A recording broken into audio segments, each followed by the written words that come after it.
Max, we're all pumped, man. This Color Vision album, you and I have been talking about it for I don't know how long, and obviously it is out now. For people who haven't, downloaded it or listened or streamed, whatever, talk about Color Vision. Oh, I'm so excited it's out. It's been amazing to get such warm responses from it, and people have it mean different things to them, and have it be the soundtrack of people's lives finally. It's been in my back pocket for so long, and it's full of energy, it's full of color, it's full of all of my own personal stories that hopefully mean something to people's lives in their own ways. And I'm ecstatic that it's a full body of work that's finally the world's and not just mine. And you got a couple of friends on the album too, Hayley and of course Suga, which we'll get to later, and Quinn, obviously. Any of those notes you want to toss down, or just leave it as it is?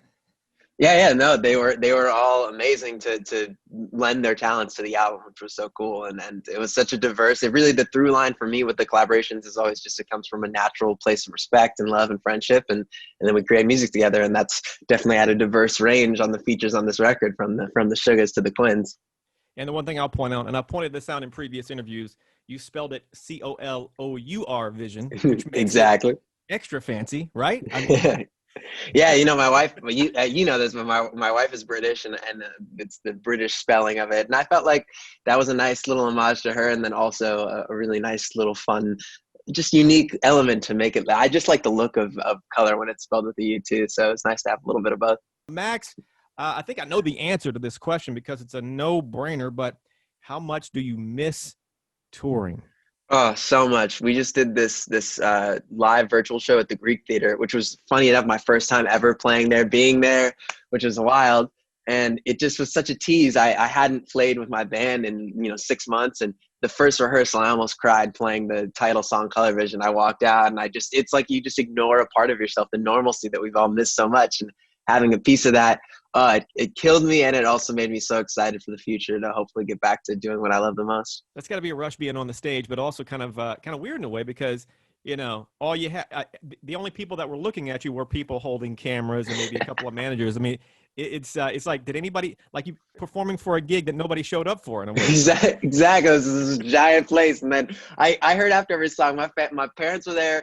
Ahmad and his wife, Ahmad, who produced the whole record, basically, my wife, a couple friends. So there were like 30 people in this place that's fit for thousands. So I felt like there were just 30 people being like, that was great. Yeah. So there was the tiniest bit of energy, but definitely not what it's like to have, thousands of people being full of that rush of energy. So we'll get back to that, I hope.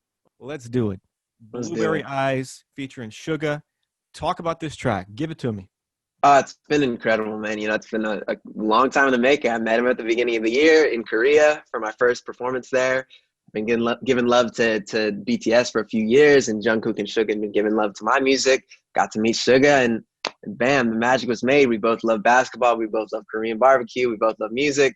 Brought him to his first ever basketball game. He'd never been to one. And for those who don't know, Suga means shooting guard. He's a basketball player. So when I brought him to the basketball game, it was magical. We got to see LeBron play live, and we're at the Staples Center. Now we're at the finals right now, which is crazy. So it's amazing that we get to just text back and forth about it. But the song grew from that friendship, and I did something on his August D mixtape, Burn It, and I sent him my whole album, and he responded to Blueberry Eyes. He wanted to do something on that.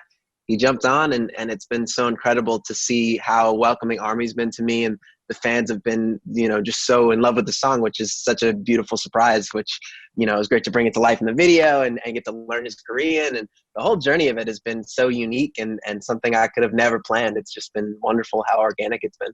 So he could have picked basically any song on the album, and that's just what he went with. Yeah, I pitched him other songs. There was a song called New Life on the album that I don't know why, but I felt like that was the one that he would respond to the most. So I sent him that, and he was like, I love this song, but it's not, I don't hear myself on this song. So that's when I sent him the full album, and basically said, you know what, you tell me what song you do hear yourself on, and I'll make it work. I'll make the space. I want you on this record so badly.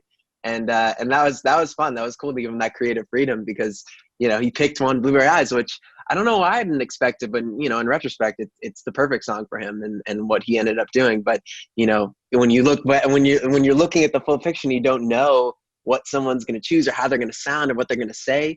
It's just, it's all a big mystery. But when he actually just did what he did, it couldn't have been better.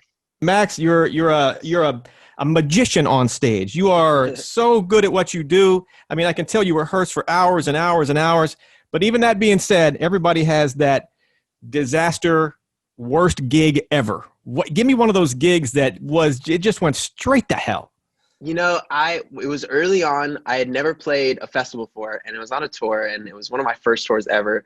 And I was opening for OAR, which is, for those who don't know, it's like an old school, like just an OG band. So I definitely don't have the same audience, I wouldn't say. So I get out there, and I would say the biggest lesson of this story is know your audience. If you're opening for somebody, whatever it may be, just, don't change who you are, but maybe change your set. So, what are the hits, or what are they going to feel the most, or what brings them in?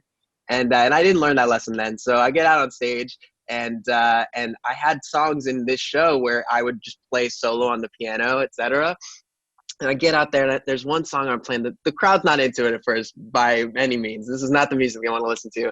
And they're chanting OAR a bunch. They just want to hear them. They're done with me. And I remember it's outside, so they're all smoking cigars and other things. And I'm out there, and I'm by myself on the piano for this one song. My whole band leaves the stage. Big mistake. Don't be out there solo for this kind of gig. And I'm out there, and everybody's just chanting as I'm singing this ballad. They're just like, OAR, get off the stage. And it's just, I'm just out there, and I'm like, do I address it? Do I just keep playing piano? And I'm just singing this ballad, and they're just so angry, and the cigar smoke is so potent in my nose during it. And I got off, and the OAR guys were very nice. They were like, sorry about that, man. We heard what's going down before. And I definitely learned of it, and I've opened for a lot of people since. Fall Out Boy, tons of different bands that are slightly different. I think I learned the valuable lesson of maybe don't put the solo piano ballad that nobody knows in the middle of your set opening for another act. And sometimes the worst mistakes in your life become the best lessons. So I'm grateful for that OAR experience. I think if you can survive something like that, that makes you stronger. It makes you a better artist. But it sucks going through it. I mean, oh my God. Oh, it hurts when there's thousands of people, and none of them want you on that stage. All they want is for you to get up. You can't really get up, and you just have to endure that pain of, we really don't want you, and boos. Just all of that is just, it's painful. It gives you that strength. If it matters, I love you. So there's that. You need a hug after that story. Yeah, Max is hanging out, you guys.